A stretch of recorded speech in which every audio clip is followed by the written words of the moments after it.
que je vais vous délivrer par la grâce de Dieu est un message où je prends énormément de risques pour le partager. Il faut que vous réalisiez quelque chose, c'est qu'aujourd'hui nous vivons dans les temps de la fin. Et lorsque je parle et que j'interagis avec les adventistes du 7e jour, j'ai l'impression qu'on oublie le temps dans lequel on vit. N'est-on pas le peuple de la Odyssée? La Odyssée signifie littéralement peuple sous le jugement.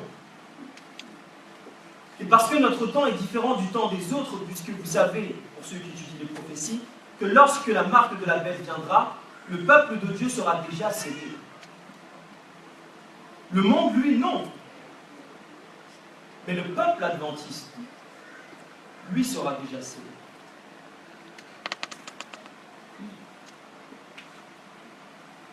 Et j'étais un petit jeune comme ça, qui cirait les bancs de l'église. Et Dieu a dû m'envoyer au Mexique pour que je le rencontre. Je ne l'ai pas rencontré dans une église. Je l'ai rencontré dehors. Et lorsque je suis revenu, Christ a mis le ferme désir dans mon cœur de partager l'évangile jusqu'à ce que je meure. Amen. Et lorsque je partage l'évangile, comme on dit en anglais, le mindset, mon état d'esprit est le suivant. Je prêche la parole comme si j'allais mourir sur le coup ou le lendemain. Mes frères et sœurs, lorsque je suis revenu, j'ai créé un mouvement qui s'appelle Friends Final Messenger, qui signifie en français les derniers messagers de France. Ce ministère de laïcs n'est pas une institution, mes frères et sœurs, c'est un mouvement. L'Église adventiste n'est pas une institution, c'est un mouvement. L'Église adventiste ne dépend pas d'un building. Non, il dépend de vous et de moi. La première Église, c'est l'Église du cœur. Donc la première Église adventiste, c'est vous et moi. N'est-ce pas la Bible qui a dit dans 1 Corinthiens 6, le verset 19, « Vous êtes le temple du Saint-Esprit. » Vous êtes ce saint sanctuaire, d'abord. Et avec une bande de jeunes convaincus que Christ revenait, nous avons créé ce ministère. Pour partir en dehors de l'Église et récupérer ceux qui sont dehors et les emmener à Christ d'abord et non à l'institution. Puisque lorsque vous amenez des gens à Jésus-Christ d'abord, ils vont à l'institution quoi qu'il arrive. Puisque cette Église est l'Église du reste. Il n'y en a pas d'autre. Et tous les gens qui sont en dehors finiront par venir dans cette Église. Non pas par nos propres forces, mais Christ a dit lui-même, lorsqu'il sera élevé, j'attirerai quoi?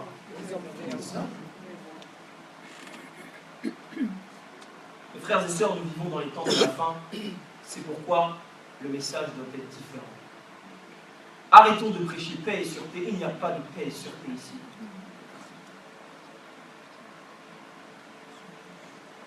Mes frères et sœurs,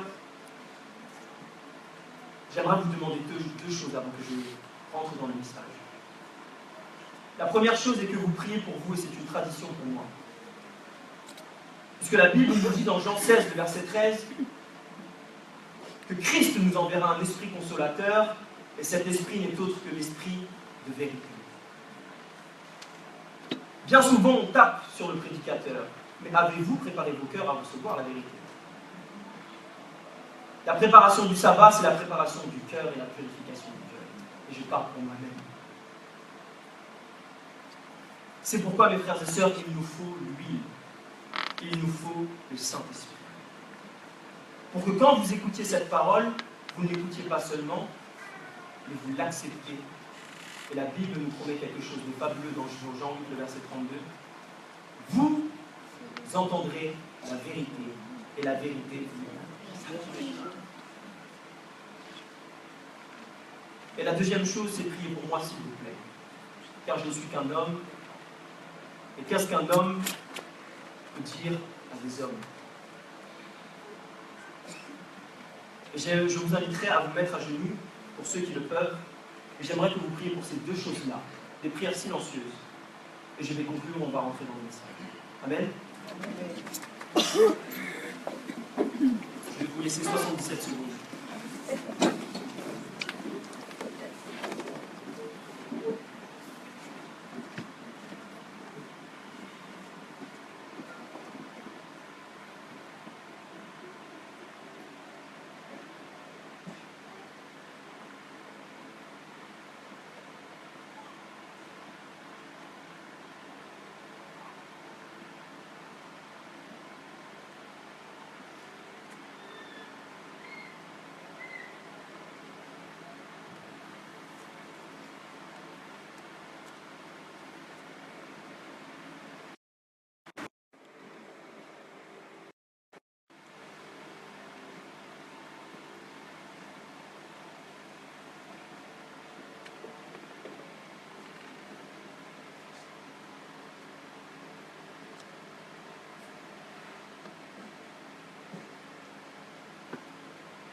Notre Dieu, notre Père, notre Roi, notre Rédempteur, que les portes des cieux s'ouvrent à cet instant, afin que le Roi de gloire, l'Éternel des armées, fasse son entrée.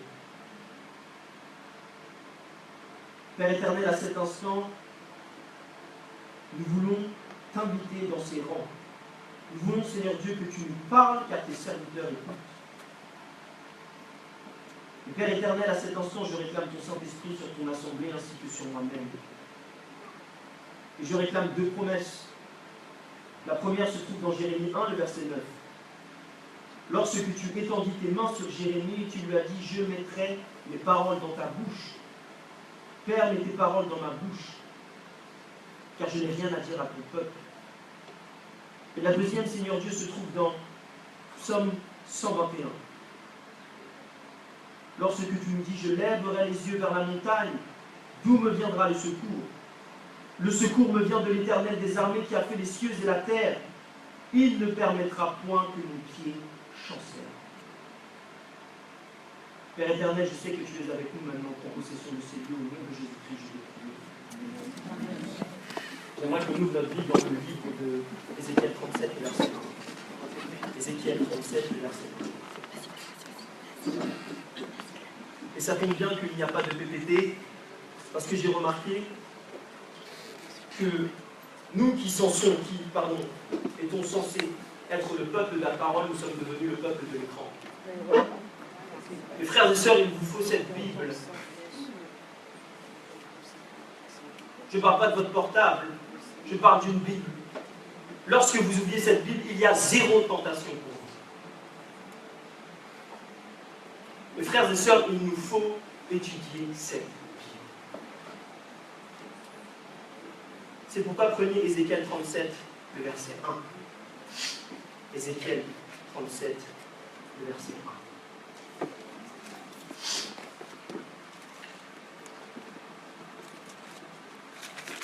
Et lisons ensemble dans la version du second pour ceux qui l'ont. La main de l'Éternel fut sur qui? Sur moi. Et l'Éternel me transporta en esprit et me déposa dans le milieu d'une vallée remplie d'os. Il me fit passer auprès d'eux tout autour, et voici, ils étaient fort nombreux à la surface de la vallée. Et ils étaient complètement secs. Merci beaucoup. Et on va s'arrêter là. Vous savez que l'esprit est l'esprit de vérité. On vient de le voir dans Jean 16, le verset 13. David nous dit dans Psaume 119, le verset 52, que ces commandements, les commandements de Christ, sont vérité. Mais dans les temps dans lesquels nous vivons, il y a deux types d'évangiles. Il y a ceux qui prêchent la vérité présente et ceux qui prêchent la vérité plaisante.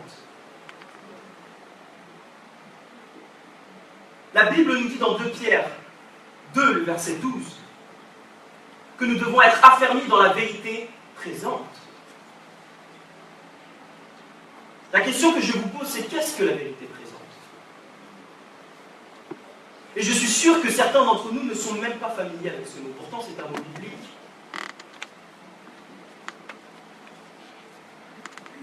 Prenons Jean 14, le verset 6, et c'est un verset que vous connaissez tous par cœur, j'imagine. Et quand vous y êtes, s'il vous plaît, dites Amen, que je sache que vous y êtes. Est-ce que vous y êtes, mes frères et sœurs? Amen. Jésus parlant nous dit quoi? Je suis le chemin, la vérité et la vie. Donc qui est la vérité? Jésus, n'est-ce pas? Donc pour comprendre qu'est-ce que la vérité présente, nous devons comprendre où est Jésus présentement.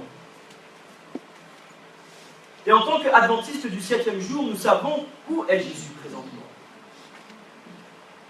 Il se trouve dans le lieu saint? Dans le lieu très saint, n'est-ce pas?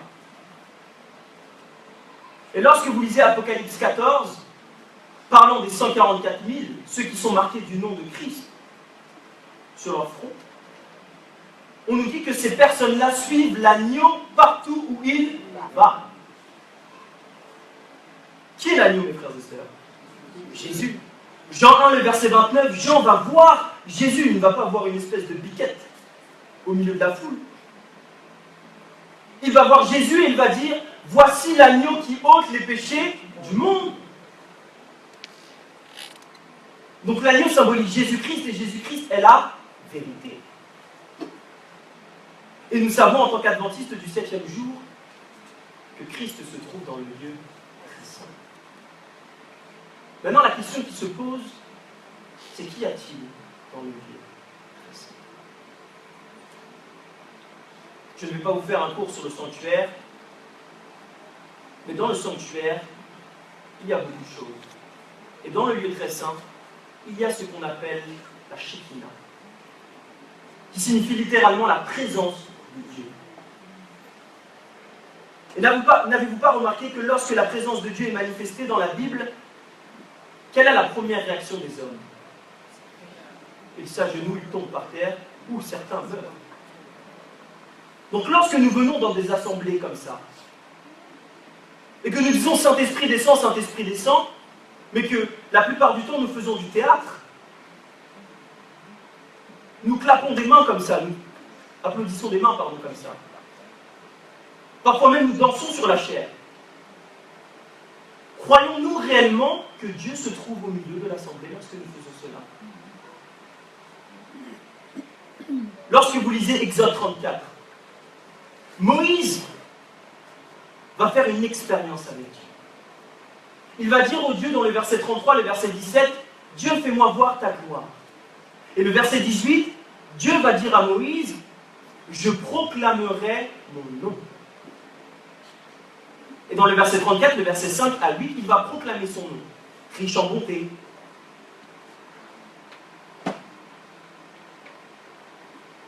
Et lorsque Moïse va faire cette expérience, le verset 8, Moïse se prosterne immédiatement. Mes frères et sœurs, il nous faut prêcher la vérité présente et non la vérité plaisante. Et ce message, mes frères et sœurs, est un message de vérité présente. C'est un message qui nous concerne présentement. Et j'aime ce que dit l'esprit de prophétie dans Premiers Écrits, la page 63, le verset 1. Elle nous dit, il y a de nombreuses vérités dans la Bible, c'est vrai. Mais ce dont le troupeau a besoin aujourd'hui, c'est-à-dire vous et moi, c'est de la vérité présente.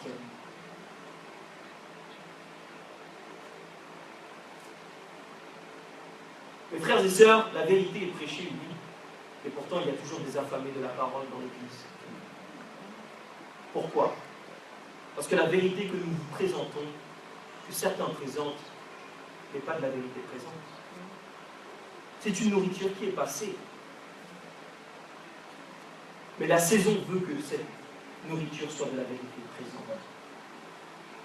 Et ici, Ézéchiel va être porté en vision. Il va être transporté en esprit. Et la première chose qu'il va voir, c'est une vallée remplie d'ossements. Une vallée remplie d'ossements. Maintenant, j'aimerais vous poser une question. Où se trouve une vallée généralement? J'habite à Corbeil-Essonnes, je ne vais pas vous donner mon adresse exacte, surtout pas après ce message. Mais lorsqu'on habite une vallée, la vallée se trouve où exactement? Quelle est la particularité d'une vallée? Elle est à la base de la montagne. Elle se trouve À la base. à la base d'une montagne. Généralement, de deux montagnes. Croyez-vous véritablement que la Bible, lorsqu'elle parle de vallée, c'est un hasard? J'aimerais qu'on voit ensemble ce que symbolise la montagne dans la Bible et j'aimerais qu'on prenne Daniel 2, le verset 44. Daniel 2, le verset 44. Regardez toujours Ézéchiel 37, le verset 1. Daniel 2, le verset 44. Vous y êtes, mes frères? Amen. Amen. La Bible nous dit, dans le temple de ses rois, le Dieu des cieux suscitera un royaume qui ne sera jamais détruit et qui ne passera point sous la domination d'un autre peuple. Il brisera et anéantira tous ces royaumes-là et lui-même subsistera éternellement. Donc ici, Daniel parle de quoi? D'un royaume, n'est-ce pas? Maintenant, j'aimerais qu'on prenne Zacharie 8, le verset 3. Zacharie 8, le verset 3. Zacharie 8, le verset 3. Quand vous y êtes dit Amen. Amen. La Bible nous dit, ainsi parle l'Éternel, je retourne à Sion. Je veux habiter au milieu de Jérusalem. Jérusalem sera appelée ville fidèle et la montagne de l'Éternel des armées, la montagne sainte. Le peuple d'Israël n'était-il pas un royaume? Le peuple d'Israël est ici appelé la montagne de Sion, la montagne sainte. La montagne dans la Bible symbolise, la plupart du temps, lorsque vous étudiez les prophéties, un royaume. Et étrangement, cette vallée se trouve entre deux montagnes. Et la première montagne n'est autre que la montagne sainte, c'est-à-dire le peuple de Dieu. Et dans la Bible, il y a deux types de montagnes. Il y a la montagne où sont distribuées des bénédictions, lorsque vous lisez Deutéronome 28. Mais il y a aussi une montagne où il y a des malédictions. Où Christ est mort? Sur le mont Golgotha. Que signifie Golgotha? Pardon? Golgotha signifie crâne de mort. Voyez-vous, cette vallée se situe entre deux choses. Une montagne qui est soi-disant sainte et une montagne qui a pris position et qui est maudite. Mes frères et sœurs, ce n'est pas un hasard. Si les montagnes signifient aussi les royaumes et les peuples, sera-t-il possible que cette vallée se trouve entre deux peuples? Un peuple saint et un peuple maudit, mais qui a fait le choix, lui au moins, de prendre position. Mes frères et sœurs, toute écriture a été donnée afin de nous instruire. Et c'est un exemple pour chaque génération. J'aimerais qu'on prenne Apocalypse 3. Apocalypse 3.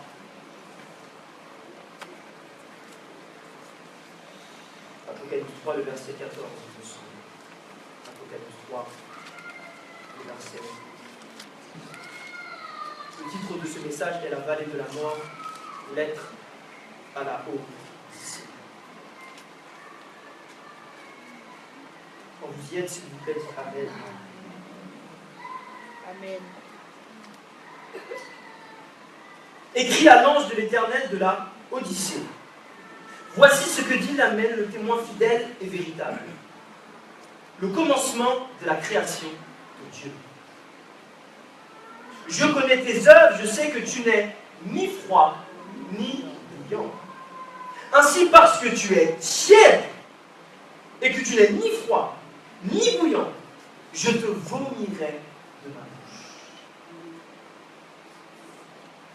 Parce que tu dis, je suis riche, je me suis enrichi, je n'ai besoin de rien, et parce que tu ne sais point que tu es malheureux, misérable, pauvre, aveugle et nu, je te conseille d'acheter de moi de l'or éprouvé par le feu, afin que tu deviennes riche, et que de tes vêtements blancs, afin que tu sois vêtu, et que la honte de ta nudité ne paraisse pas, et qu'un collier pour oindre tes yeux, afin que tu vois. Ce message est pour la Odyssée. Ce message est pour la dernière église, c'est-à-dire vous et moi. Serait-il possible que dans cette vallée, le peuple dont il soit question soit exactement le même peuple que Apocalypse 3 et le verset 14? Serait-il possible que la Odyssée, vous et moi, nous nous trouvions entre deux vallées, entre deux montagnes, pardon, et que nous ne sommes ni froids, ni bouillants, mais que nous sommes au milieu et que l'Éternel, lui, lorsqu'il nous voit, nous dit qu'à la fin de la fin, il nous vomira.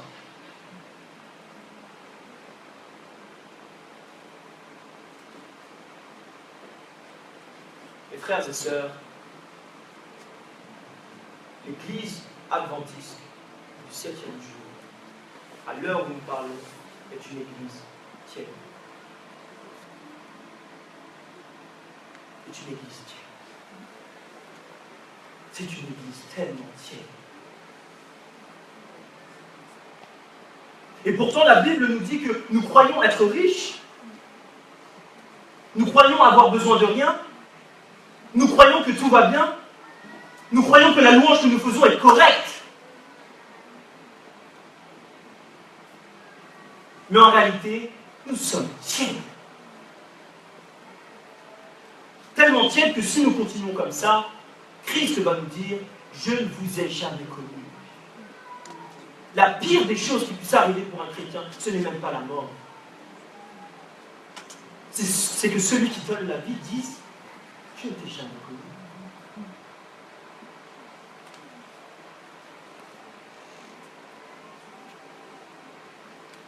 Le peuple dont il est question dans Ézéchiel 37, est autre que vous et moi. C'est le peuple qui est censé être le pilier de la vérité et qui, en attendant, est tiède.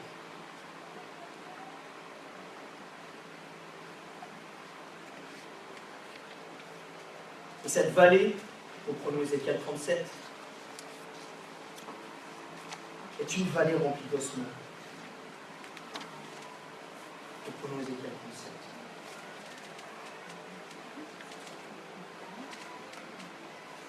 Nous allons étudier verset par verset. Il nous est dit dans le verset 2, il me fit passer auprès d'eux tout autour, et voici, ils étaient. Frères et sœurs, vous êtes avec moi? Ils étaient. Ils étaient forts. Mes frères et sœurs, la majorité d'entre nous, dans l'église adventiste, nous dormons.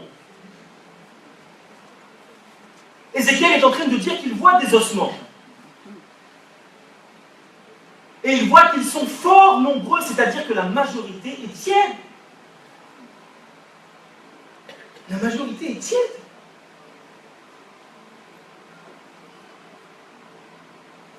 À la surface de la vallée, ils étaient complètement secs. C'est-à-dire sans vie.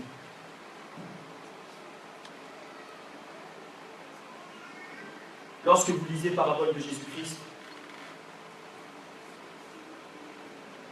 Ellen White va dire ceci: il n'y a que la vie qui engendre la vie. Amen. Jésus-Christ est la vie. Ceux qui sont dans cette vallée d'une façon ou d'une autre, ont éjecté Jésus de leur vie. Et ce qui est frappant, c'est qu'ils ne le savent même pas. Vous savez, il est plus dangereux. Lorsque je vois un meurtrier, je sais que c'est un meurtrier. S'il écrit meurtrier ici avec une bande. Pour moi, il est moins dangereux qu'une personne qui me serre la main, habillée comme un agneau, mais qui, dès lors que je tourne le dos, me poignarde.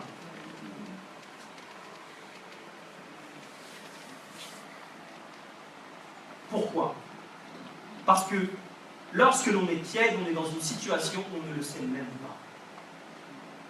C'est pour ça que la Bible nous dit dans Ésaïe 58, « Criez à voix forte et montrez les transgressions de mon peuple. » Il faut appeler péché par le péché. N'ayons pas peur de prêcher la vérité présente. N'est-ce pas Christ qui a dit « Il faut mieux obéir à Dieu plutôt qu'aux hommes » ?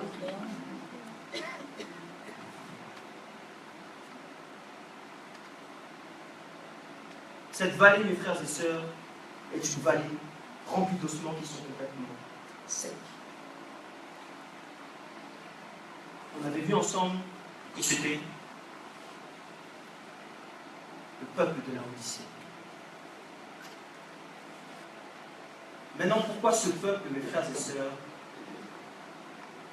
est un peuple? Pourquoi ce peuple est un peuple qui est misérable? J'aimerais qu'on prenne Romains 7, le verset 24. Romains 7, le verset 24.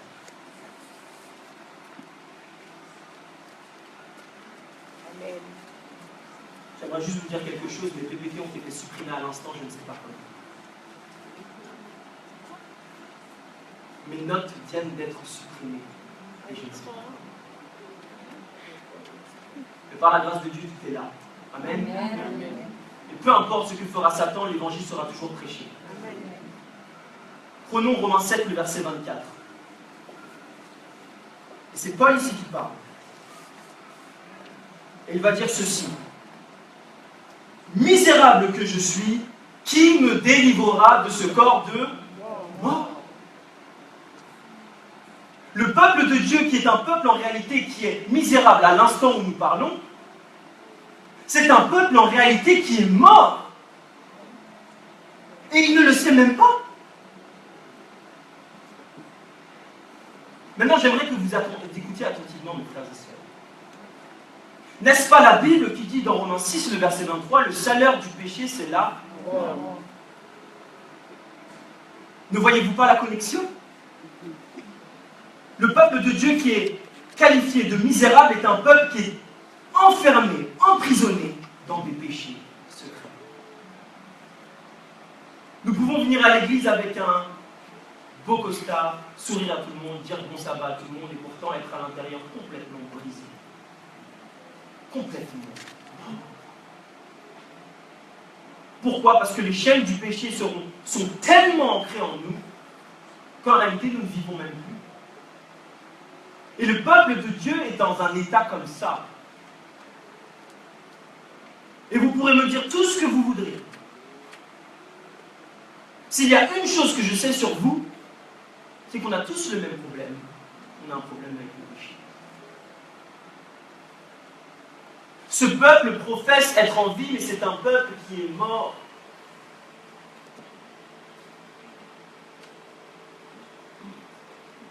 Maintenant, la Bible nous dit aussi que c'est un peuple qui a nié. Lorsque l'on lit l'histoire de la chute dans Genèse 3, il me semble que c'est le verset 17. Lorsque Adam et Ève ont péché, quelle est la première chose qu'ils ont dit? Ils se sont vus. Et qu'est-ce qu'ils ont fait? Ils ont commencé à prendre des trucs pour se rafistoler un petit peu tout ça. Serait-il possible que le peuple de Dieu fasse exactement la même chose? Que Christ veut les couvrir de sa justice, mais que nous, on préfère mettre un habit sale sur nous? Que Christ a un standard comme ça, mais parce que des hommes et des femmes nous disent ce que l'on doit faire, nous préférons les écouter au lieu de dire ce que Dieu dit et de mettre les standards toujours élevés.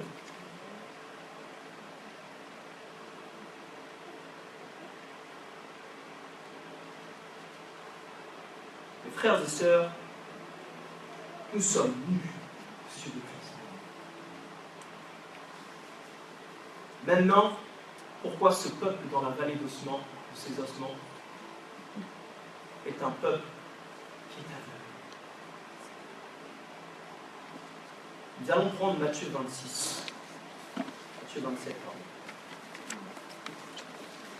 Mes frères et sœurs, c'est mon histoire préférée dans la Bible. Et chaque matin, chaque jour, je me délecte à chaque fois de cette histoire dans Matthieu 26. Le verset 36.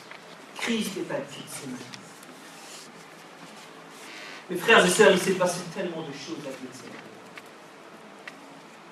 Lorsque je regarde cette histoire, juste dire Gethsémani, cela me donne des émotions. Christ va avoir à faire la plus grosse crise qu'il n'aura jamais à faire face dans son ministère, c'est-à-dire la croix. Et juste avant la croix, il va prier. Et lorsqu'il va prier, il va dire, le verset 36, il va dire à Jacques, Jean et son frère, venez avec moi. Et il leur dit, le verset 41, veillez et priez afin que vous ne tombiez point dans la tentation, car l'esprit est bien disposé, mais la chair est quoi? Faible. Mais il va revenir 3 fois comme ça. Et 3 fois, il va voir ses disciples, ceux en qui il mettait leur confiance, dormir. Gethsémani est toujours d'actualité. N'avons-nous pas un message qu'il faut prêcher aujourd'hui pour réveiller les gens? Ce message n'est-il pas le message des 3 anges? Serait-il possible que ce message des 3 anges soit aussi un message pour le peuple de Dieu? Mes frères et sœurs, il n'y a pas de hasard dans la Bible. Christ va revenir 3 fois. Et il y a 3 messages dans le message des 3 anges.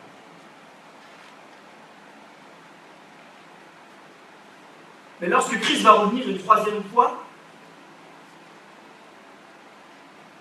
il va voir ses disciples. Et le verset 44, il dit car leurs yeux étaient appesantis. Lorsque vous lisez le Strong ici en grec, les yeux dans la Bible signifient généralement la connaissance. Mais en plus large, cela signifie les pensées. Sera-t-il possible, le mot appesantir aussi signifie aussi charger. Sera-t-il possible qu'alors où nous parlons, vos yeux et mes yeux soient chargés, tellement chargés d'informations, tellement chargés de films, tellement chargés de musique, que nos yeux sont appesantis et que nous dormons?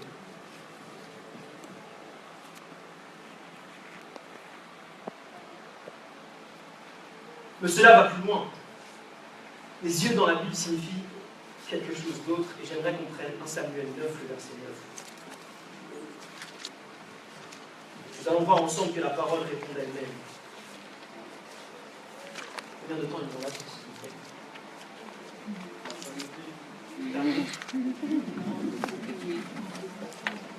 Vous savez, bien souvent, on vient à l'église comme si c'était un fast-food. On vient, on repart. Frères et sœurs, il faut que l'on comprenne que nous vivons dans un temps où c'est vital pour nous d'étudier la parole comme nous le faisons maintenant. Et comme je le disais à Pistac, et je n'ai pas peur de le redire ici, nous mangeons trop et nous ne prions pas assez. 1 Samuel 9, le verset 9. Est-ce que vous y êtes, mes frères et sœurs? La Bible nous dit, autrefois, on consultait Dieu, on disait, venez et allez, allons au voyant.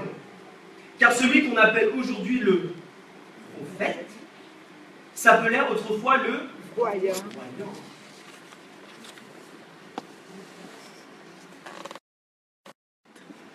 Donc qui est le voyant dans la Bible? Le prophète, n'est-ce pas? Sera-t-il possible que l'Église adventiste du 7e jour est aveugle et ne voit pas parce qu'elle a refusé les enseignements du prophète?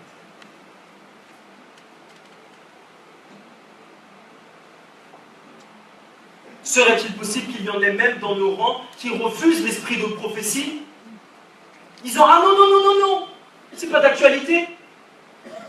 Et pourtant la Bible est en train de dire que les yeux de l'Église, ce sont les prophètes. L'Église est aveugle parce qu'il y en a dans nos rangs qui refusent l'esprit de prophétie, qui refusent cette prophétesse. N'est-ce pas Jérémie qui a dit dans Jérémie 29, le verset 15, que le peuple d'Israël n'avait pas écouté ses voix, et que parce qu'il n'avait pas écouté ses voix, il n'avait pas écouté la voix de Dieu. Lorsque le prophète parle, lorsque l'esprit de prophétie parle, c'est Dieu qui nous parle directement. Comment pouvons-nous refuser l'esprit de prophétie? Et pour mettre quelque chose au clair, l'esprit de prophétie est dans la Bible. Et beaucoup d'entre nous le savent, mais j'aimerais le redire. Dans Apocalypse 12, le verset 17, le dragon fut irrité, il fit la guerre au reste de la postérité. Il fit la guerre au reste de la postérité parce qu'il gardait les commandements et... Ça, c'est Apocalypse 14, le verset 12. Les commandements de Dieu et le témoignage de Jésus. Qu'est-ce que le témoignage de Jésus? Apocalypse 19, le verset 10 nous dit, le témoignage de Jésus, c'est l'esprit de prophétie.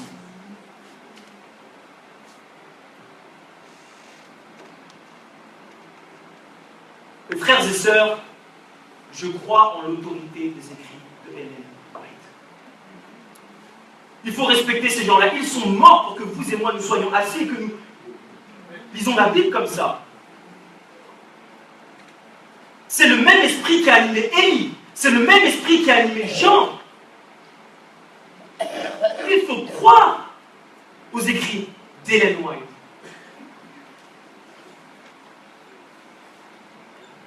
Mes frères et sœurs, il n'y a qu'un seul moyen de casser cette étape. Il n'y a qu'un seul moyen de permettre au peuple de Dieu de se réveiller de cette léthargie.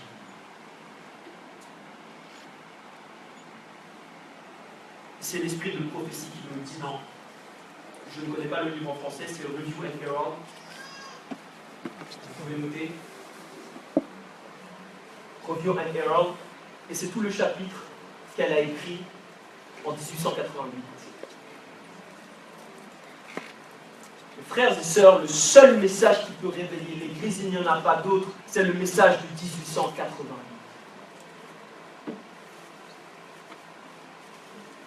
Lorsque deux petits serviteurs inutiles sont venus devant Uriah Smith, l'expert en prophétie, dirigeant, qui leur ont montré une seule chose, et une seule chose, la croix. Et non pas une petite croix bon marché comme ça.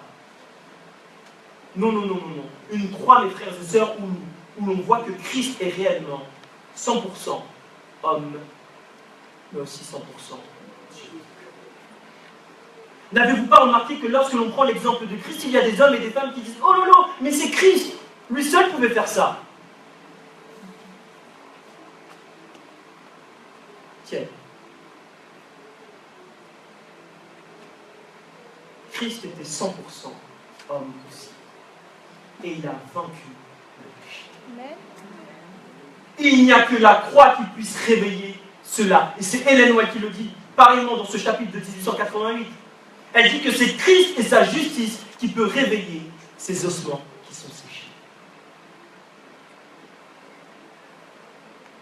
lorsque ce message de 1888 a été lancé à l'Église adventiste, ils l'ont refusé, les dirigeants ont refusé. Et jusqu'à maintenant, l'Église ne s'est pas repentie. Et ça reste comme une blessure comme ça, pour Christ. Le message de l'Église adventiste, pour vous et moi, il n'y en a qu'un, c'est le message de la repentance d'abord. Il faut que nous nous repentissions de cela.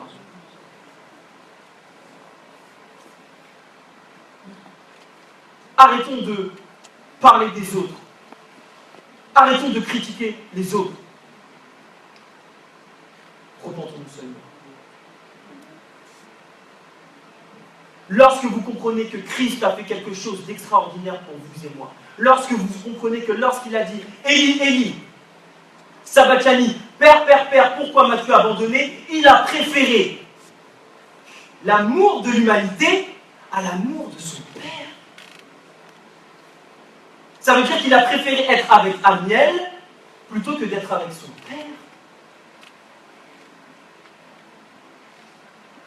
Et il était un comme ça avec le Père d'éternité en éternité. C'est incalculable, on ne sait même pas combien de temps ils étaient ensemble. Et il a préféré être mort pour vous et moi. Il a préféré vous aimer, nous d'abord. Et il n'y a que ce message qui puisse réveiller le peuple adventiste.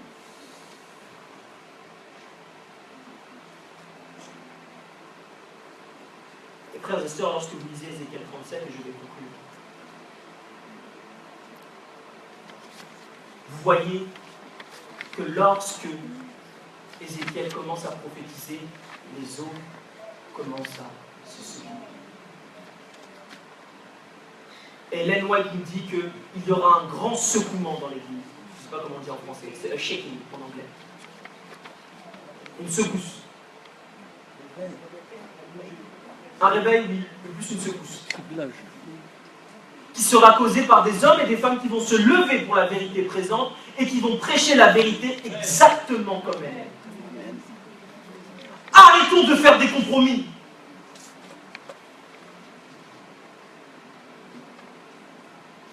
Mes frères et sœurs, ceux qui sont dans cette vallée sont ceux qui ont fait des compromis avec l'autorité. Laissez-moi être clair sur quelque chose. L'Église adventiste, et ce n'est même pas vous, les dirigeants n'ont-ils pas fait un compromis avec la FPF? Mes frères et sœurs, c'est une disgrâce. Comment pouvons-nous, comme ça, être infidèles à Christ?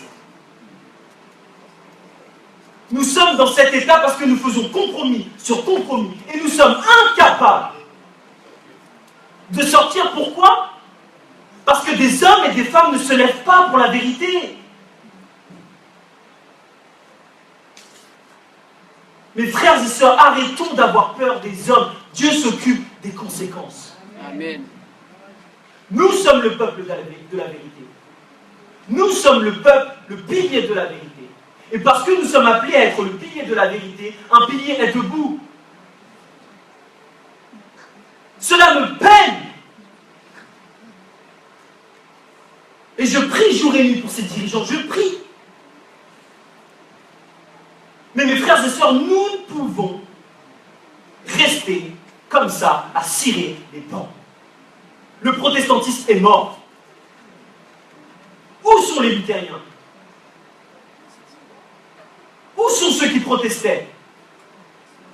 Mes frères et sœurs, nous devons être des Daniel dans cette génération. Amen. Lorsque nous ne disons pas, nous nous rendons coupables, nous sommes responsables aussi de ce qui arrive.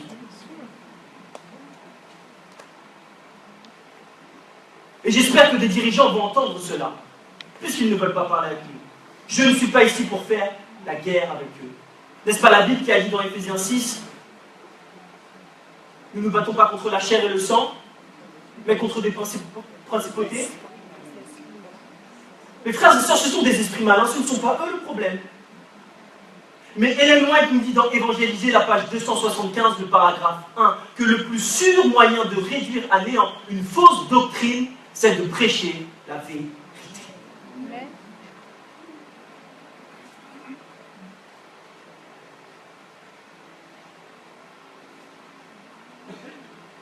Frères et sœurs, comme Jérémie le dit, il est temps que le peuple adventiste revienne aux anciennes lois. Je vous assure, l'histoire de cette église, c'est formidable. Quand vous voyez qu'il y a des hommes et des femmes qui se réunissaient en dehors et qui priaient ensemble, recherchant l'effusion de la première pluie, qu'ils criaient tellement avec une voix forte que le message du premier ange était proclamé d'une telle voix forte que ça a rassemblé des baptistes, des pentecôtistes, des charismatiques. Et que ces personnes-là se sont réunies ensemble et qu'ils ont formé un véritable corps en esprit et en vérité. Arrêtons de prêcher cette grâce bon marché. Prêchons l'amour de Dieu, l'amour qui sauve. Mais un amour qui est conditionnel. Non, non, non. C'est un amour inconditionnel. L'amour dont il est question ici, ce n'est pas un amour philéo, c'est un amour agapé. C'est un amour, mes frères et sœurs, qui est surnaturel. Comment pourrais-je aimer quelqu'un, imaginons, qui a tué ma sœur? C'est impossible de moi-même. Mais pourtant, la Bible nous dit « Aimez vos ennemis ».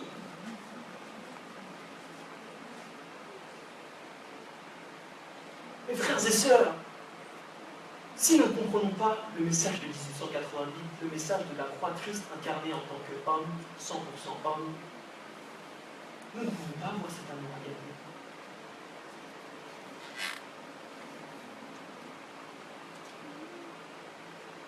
Mes frères et sœurs, il y a de l'espoir seulement en Jésus-Christ. Et je sais que ce message est un message de châtiment. Mais n'est-ce pas la Bible qui dit, dans Apocalypse 3, le verset 20, « Je châtie ceux que j'aime ». Ceux qui ne prêchent pas le message de châtiment sont des faux prophètes. Pourquoi? Parce qu'ils donnent une mauvaise perception de l'amour de Dieu.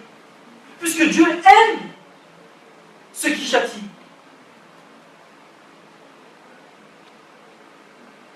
Mes frères et sœurs, Christ nous aime tellement que nous, le peuple de Dieu, suscité à la fin des temps, nous sommes le moindre de tous les peuples. Mais c'est par nous et par nous seuls que le monde aura la vraie connaissance qui sauve, c'est-à-dire la connaissance de Christ, mort à la croix, ressuscité, et qui viendra nous chercher très bientôt. Et quand je dis très bientôt, c'est très très très bientôt. Et j'aimerais faire un appel en ce matin, pardon. Parce que je fais toujours des appels, mais lorsque je vois qu'il y a une grosse tendance à ne plus faire d'appels. Pourtant, nous sommes dans un temps où il faut prendre des positions. Et je ne veux pas de musique lorsque je fais cet appel. Puisqu'il y a trop de sentiments dans l'Église, mais pas assez de convertis. Et le premier appel est le suivant. Mes frères et sœurs, je sais que des gens ici ont entendu la voix de Dieu. Je sais qu'il y a ici des hommes et des femmes qui sont esclaves de leurs péchés et qui reconnaissent aujourd'hui qu'ils vivent dans une léthargie. La loi de Dieu a été donnée pour que Israël reconnaisse qu'il est impossible pour eux de la garder. Mais c'est par la foi et la foi seule en ce sacrifice que vous et moi pouvons garder les commandements.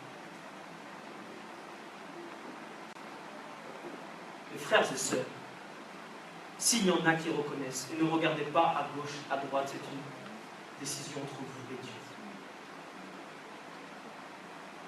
Si vous reconnaissez que vous avez été dans une léthargie, mais qu'aujourd'hui vous prenez la décision, aujourd'hui vous prenez la décision de dire à Christ, réveille-moi de cet état de mort. Je décide aujourd'hui de me reconsacrer à toi. J'inviterai ces personnes à se lever. Amen. Je vais vous inviter à venir ici, je vais prier avec vous. Maintenant, je vais faire un appel spécifique et je vais parler spécialement aux dirigeants. voyez, l'évangile est aussi pour les dirigeants. Amen. S'il y a des dirigeants ici qui reconnaissent qu'ils n'ont pas prêché la vérité présente, qui reconnaissent ici qu'ils ont fait un compromis avec cette église qui est qualifiée dans la Bible d'église prostituée, mais qui veulent aujourd'hui se repentir,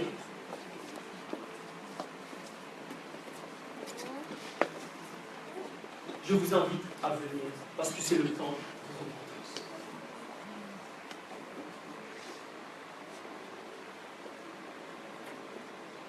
L'évangile est aussi pour les dirigeants, l'évangile est aussi pour moi. Maintenant, je vais faire un dernier appel. Cela me touche. Parce que je sais réellement que Christ va arriver. Mais je sais aussi personnellement qu'il y aura la majorité de cette Église qui va être criblée. Pourquoi? Parce qu'ils auront négligé de connaître la vérité. Négligé de l'accepter pour eux. Négligé de reconnaître l'esprit de prophétie comme étant le témoignage de Jésus-Christ. Et juste pour ça, nous allons rater le ciel pour un compromis. Mon dernier appel est pour ceux qui nous visitent pour la première fois. Ce message, je sais, n'est pas spécialement pour vous, mais le message de la croix est spécialement pour vous. Si vous avez entendu la voix de l'Éternel vous parler au plus profond de votre cœur, d'une telle manière que ça a secoué vos entrailles, mes frères et sœurs, je vous invite à venir, car il y a toujours de la place à la croix. N'est-ce pas Christ qui a dit dans Jean 6, le verset 37, je ne mettrai point dehors celui qui vient à moi. Je vous invite à venir et au nom de Jésus-Christ, vous aurez la délivrance de vos péchés. Maintenant. Car mes frères et sœurs, il y a pardon de la victoire par le sang de l'agneau. Peu importe si vous avez tué quelqu'un, peu importe si vous avez violé quelqu'un, peu importe si vous ne respectez pas vos parents, peu importe si vous êtes zéro à l'école, la seule école qui compte, c'est l'école de Christ. Aujourd'hui, mes frères et sœurs, il y a de la place à la croix. Et j'invite ces personnes-là à se lever, ceux qui sont esclaves d'un certain péché et qui ont du mal à en sortir.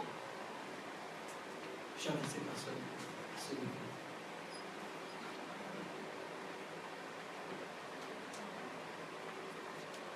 Amen. Est-ce que tu peux venir, ma soeur, je vais prier spécialement pour toi.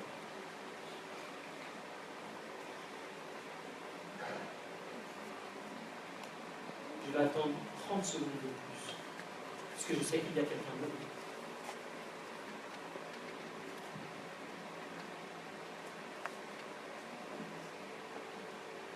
Tu peux venir, s'il te plaît, je prie spécialement pour toi. Je peux t'avancer un peu plus, je prie spécialement pour toi.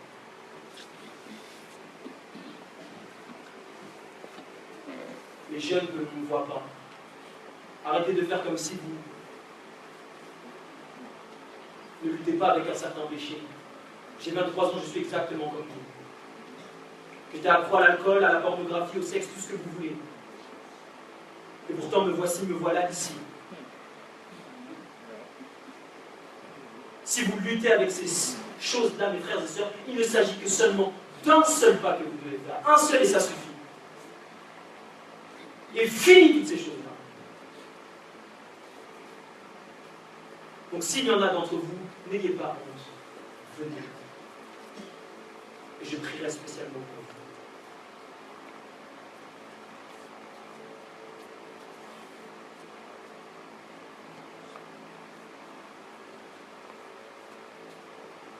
Je vais demander à tous ceux qui le peuvent de se mettre à genoux.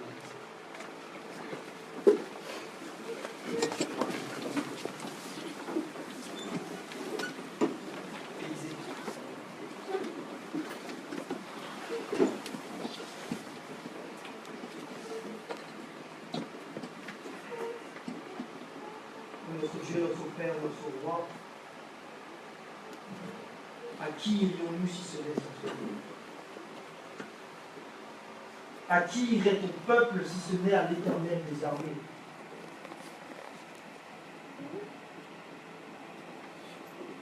Et tu nous dis dans 1 Jean 4, le verset 8, que tu es amour. Que la définition même de l'amour, c'est toi. Mais tu vois ton peuple qui crie jour et nuit à toi. Jusqu'à quand, Père éternel, vas-tu laisser ton peuple? Jusqu'à quand, Père éternel, vas-tu laisser ton peuple baigner dans l'injustice? Père éternel, nous crions à toi, je crie à toi, Père éternel, car je sais que la vengeance appartient à l'Éternel. Et je sais que lorsque tes enfants crient à toi, jour et nuit, tu les délivres. Père éternel, je t'en supplie, tu vois ces cris, ces pleurs, et mon cœur, Père éternel, crie à toi. Car Père éternel, je ne suis même pas digne d'être ici, Père, mais tu m'as appelé pour prêcher ce message. Tu désires faire ce miracle dans chaque vie ici présente. Et je prie particulièrement, premièrement, pour Élisée et mon oncle. Ils ont reconnu, Père éternel, ils ont confessé, je sais, ils confessent dans leur cœur leurs péchés.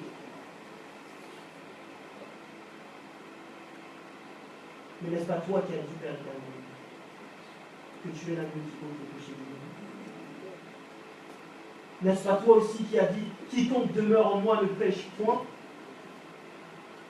Que Père éternel, tu les laves de leurs péchés à cet instant et que tu leur accordes la délivrance au nom de Jésus-Christ. Amen. Que tu les secoues tellement, Père éternel, que lorsqu'ils sortent d'ici, il y ait complète transformation. Et qu'ils disent comme Joseph, lorsque cette femme est venue pour coucher avec lui, comment pourrais-je faire ça à mon Dieu? Qu'ils goûtent et voient à quel point tu es bon et qu'ils tombent amoureux. Je prie aussi spécialement pour ton peuple et je suis dedans. Père, nous nous repentissons. Car nous avons été infidèles. Nous professons être le peuple de la vérité, mais Père, nous faisons du compromis.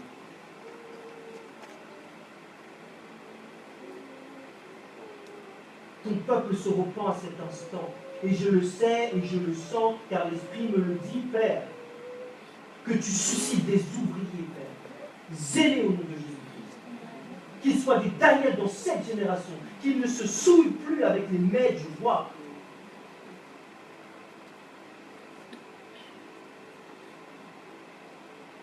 Père éternel, je prie particulièrement pour ces dirigeants. Père éternel, que tu ne me dises pas, je t'en supplie. Mais que tu les bénisses abondamment. Que tu les couvres et les visites par ton amour et par ton esprit de vérité. Et que tu les brises au nom de Jésus-Christ. Car tu nous dis dans Psaume 34 que l'Éternel s'approche de ceux qui ont le cœur brisé. Pardonne-leur, Père éternel, car ils ne savent même pas ce qu'ils font. Père éternel, je sais que lorsque des prières sincères sont élevées vers toi, tu les accueilles comme un digne.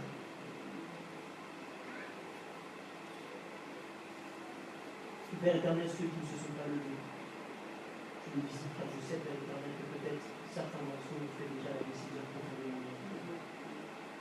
Car l'homme est frappé à ce qu'il voit, mais Père, toi tu vois au cœur. Et ton Père céleste, tu continues le travail que tu as commencé en nous. Afin que dis, Seigneur Dieu, comme le prophète Jérémie, après avoir fait ta rencontre, que leur cœur brûle de joie et d'amour. Au nom de Jésus.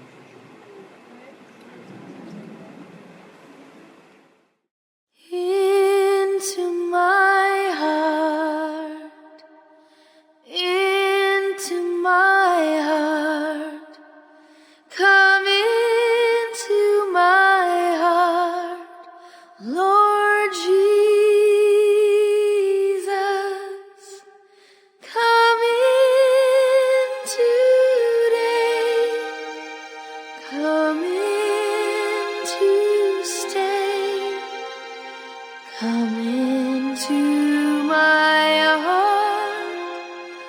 Lord Jesus.